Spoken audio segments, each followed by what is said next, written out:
children. Today in grammar we will start this chapter 1, the sentence. As you know that the situation of pandemic is going on, so stay home, stay safe, all of you. The sentence, first chapter in grammar in class 7. Today we will start this topic, the sentence. So first we will know that what is the meaning of the sentence. In common language we say it is a collection of words. Right? Collection of words can be a phrase, can be a clause, can be a noun. So in sentence we categorize further into two parts. In a sentence, two important parts. First part is the subject and second part is very important part is verb. Let's for example, if I say go, if I say run, you are able to understand that what I am saying.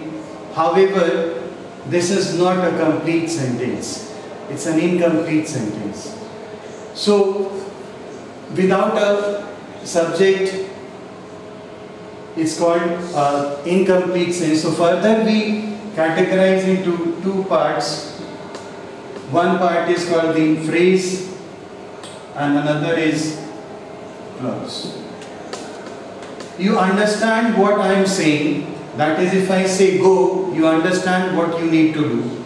If I say run, you understand what I am saying. However, this is not a complete sentence. Let me write a sentence. Let's for example, if I write a funny story. Let's for example, if I write a funny story. Second, I write last evening. Last evening. You understand what I am saying, that a funny story, a story which is of fun. Last evening, that is the time. Now, these meaning is clear, however, the complete meaning is not clear. That's why it's a part of a sentence, it's called a phrase. And the second part, let's for example, if we combine two sentences and I write a sentence, let's for example, my mother told me a funny story last evening.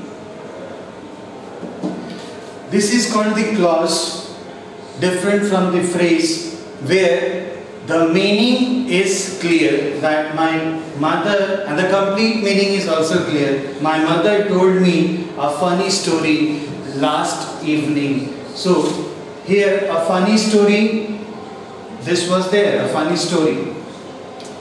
Last evening also it was there, however the meaning was not clear, that's why it is called a phrase, and when the meaning is clear, that is called the clause.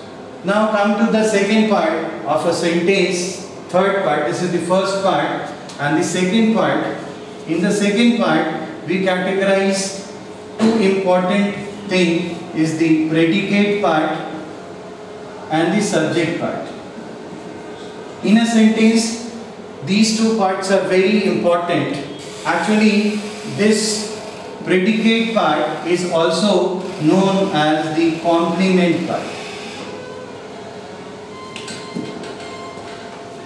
This predicate part is also called the complement part. Like if I write, he smiles. But you don't know why he is smiling, but it's a sentence but not a complete sentence. It's called a clause. Sorry, it's called a phrase, we say. Now, subject part and the predicate part. In a sentence, subject part is the doer of an action. Subject means what? A doer of an action. Doer of an action.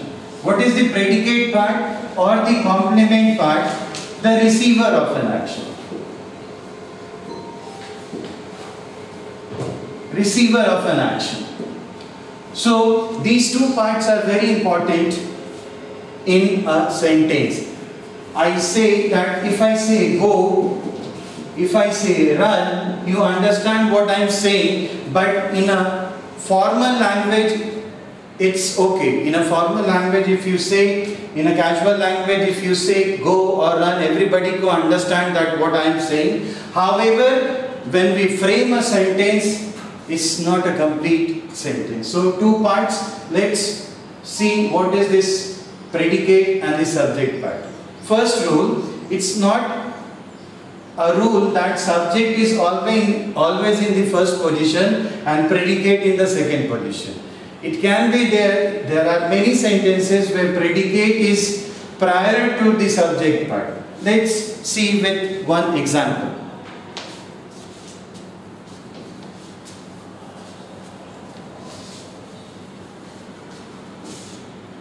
I'm writing one example for you. See,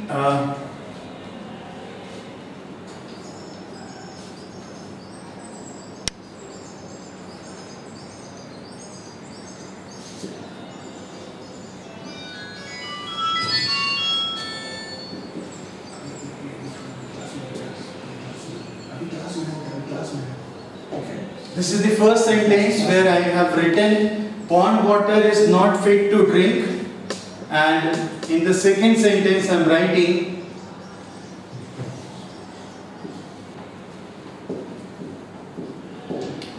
now I told you that one predicate who receives the action, subject who does the action is the doer of an action. Now here we talk about the pond water here. So pond water becomes the subject and rest every part is called the predicate part. However, in the second sentence you can see the second sentence is on the topmost shelf of my cupboard lies a big red book. Here you can see the subject part is prior to the predicate part. However, in the second sentence, the subject part, this red book is the subject part. However, the whole sentence is from here to here. On the topmost shelf of my cupboard lies a big red book. So, this is the predicate part and this is the subject part. So, it's not mandatory that subject will always on the first and predicate will be in the second. It can be a predicate or a subject, it can be a subject or a predicate part. So, this is the thing. Thanks so much.